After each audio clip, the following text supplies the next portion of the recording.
Zach, let's talk first a bit about the genesis. When did the idea of having Batman and Superman, and kind of as antagonists, also come up? Yeah, it was funny because we talked about right after Man of Steel, we were like, oh, let's do like maybe we'll do a Brainiac movie or like one of these other. And I was like, do we really want to do another like alien invasion? It's just like a teeny bit. And then as we were talking about it, talked about like, oh, maybe we'll do it. And then at the end of the movie, you'd see like Bruce Wayne like getting this like shipment of kryptonite in the last scene, right? That was like how it started, the conversation. And I was like, well, that's cool. That's good. What if? And then we started talking about like, okay, what if Batman was in the movie and he was sort of watching Superman kind of from a distance? And then I was like, well, okay, if we're gonna do that, they need to fight each other. And then once you say it and sort of put it out, you can't take it back because there's no other.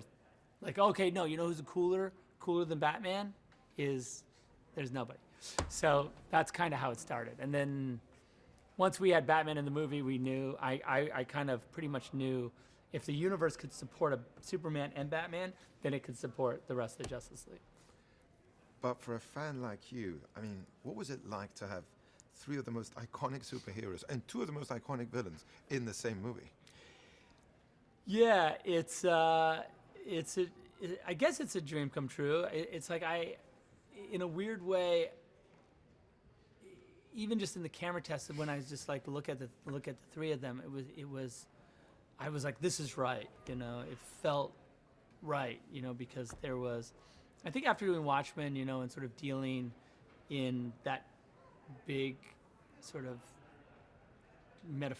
metaphors, with those big icons, even though they're like, to the rest of the world, maybe those guys, Night Owl or Dr. Manhattan, aren't as famous as Batman, Superman, and Wonder Woman. To me, because I love that book so much, they are.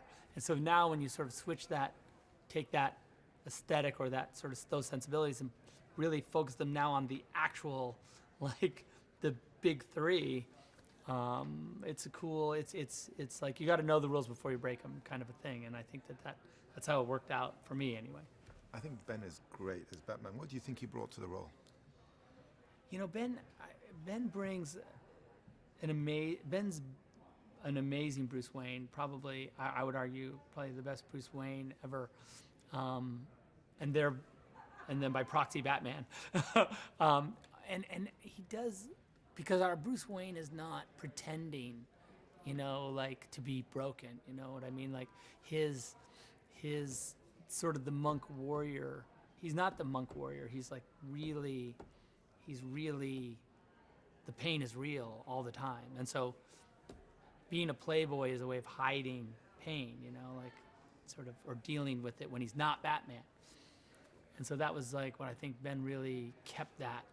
And also he's at an amazing place, even just when I point the camera at him, just what he looks like, just like he's a big movie star finally, in like that kind of confident way that you don't have to try, just charisma, and it's all like immediate. And Jesse Eisenberg as Lex Luthor, that's great. That was your idea. Yeah, and Jesse, I met with Jesse for something else and then for another part in the movie, and we just talked, and then when he left, I was like, maybe Jesse's Lex Luthor, like maybe Jesse is Lex, because he's like a modern Lex, he becomes even more diabolical in some ways because I love the one thing that Jesse does, I think that's really interesting, is like when you meet Lex for the first time, you're like, oh, he's a little bit of a joke. He's kind of campy and not really that serious, and I'm not as sure what he's up to. But then by the end, you realize like he's like deeply philosophical and like an incredible manipulator, and like the whole, just the power that he has is it's cool. I really like what he did. And you're introducing Wonder Woman. I thought Gal also did a great job there. Yeah, Gal, really, I think, broke all of our hearts on the movie, and like she's able to go toe to toe with everybody. Even in that scene with Ben in the museum, she's so strong, and Like, you know, there's no like, oh, you know, Bruce Wayne and Diana Prince, like, you know, you need a pretty strong actress to stand up to him, and she just has no problem with him, and I love that.